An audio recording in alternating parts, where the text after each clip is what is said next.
11 മാസം പ്രായമുള്ള കുഞ്ഞിന്റെ കരൾമാറ്റ ശസ്ത്രക്രിയയ്ക്കായി ഉദാരമതികളുടെ സഹായം തേടുകയാണ് ഒരു കുടുംബം.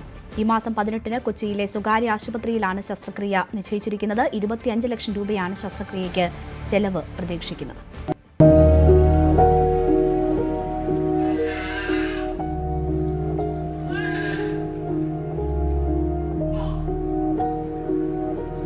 കൊച്ചി പാണ്ടിക്കുടി കുരിശിങ്കൽ ടിനു ജോസഫിന്റെയും ജിസിയുടെയും മകൻ നോഹയാണ് നാടിന്റെ കനിവിനായി കാത്തിരിക്കുന്നത്.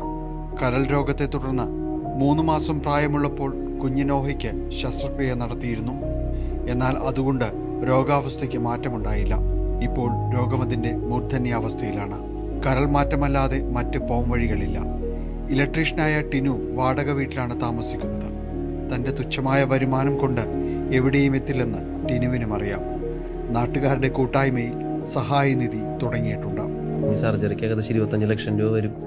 പിന്നെ അത് കഴിഞ്ഞ് തുടർ ചികിത്സയും ആവശ്യമാണ്. എന്തായാലും ഇനിയിപ്പോൾ ഞങ്ങൾ 2 മാസം മുതലാണ് ഈ കുഞ്ഞിന് ഈ അസുഖം കണ്ടത്. അതിനെ തുടർന്നാണ് ട്രീറ്റ്മെൻറ്റ് പോയിക്കൊണ്ടിരിക്കുന്നത്. അപ്പം അന്നോട്ട് ഇന്ന് വരെ എനിക്ക് ജോലിക്ക് പോകാൻ പറ്റിയിട്ടില്ല.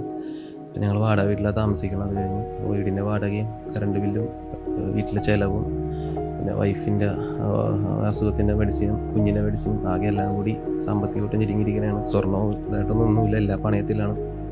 ആരെങ്കിലും സഹായിച്ചിട്ട് വേണം എനിക്ക് മുന്നോട്ട് പോകാൻ. കുഞ്ഞിന് കരൾ പകുത്തു നൽകാൻ ഒരാൾ തയ്യാറായിട്ടുണ്ട്. തുടർ ചികിത്സയ്ക്ക് വലിയ പണം ആവശ്യമാണ്. നാട്ടുകാരുടെ നേതൃത്വത്തിൽ ഫാദർ പ്രിൻസ് ജോസഫ് മാളിയേക്കൽ ചെയർമാനായി കൗൺസിലർ മഞ്ജുള അനിൽകുമാർ ജനറൽ കൺവീനറുമായി ചികിത്സാ സഹായനിധി രൂപീകരിച്ചിട്ടുണ്ട്. കാനറ ബാങ്ക് മട്ടാഞ്ചേരി ശാഖയിൽ അക്കൗണ്ടും ആരംഭിച്ചു.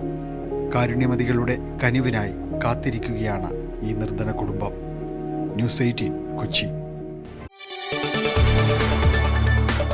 കൂടുതൽ വാർത്തകൾക്ക് news 18 Keralam YouTube channel subscribe ചെയ്യുക.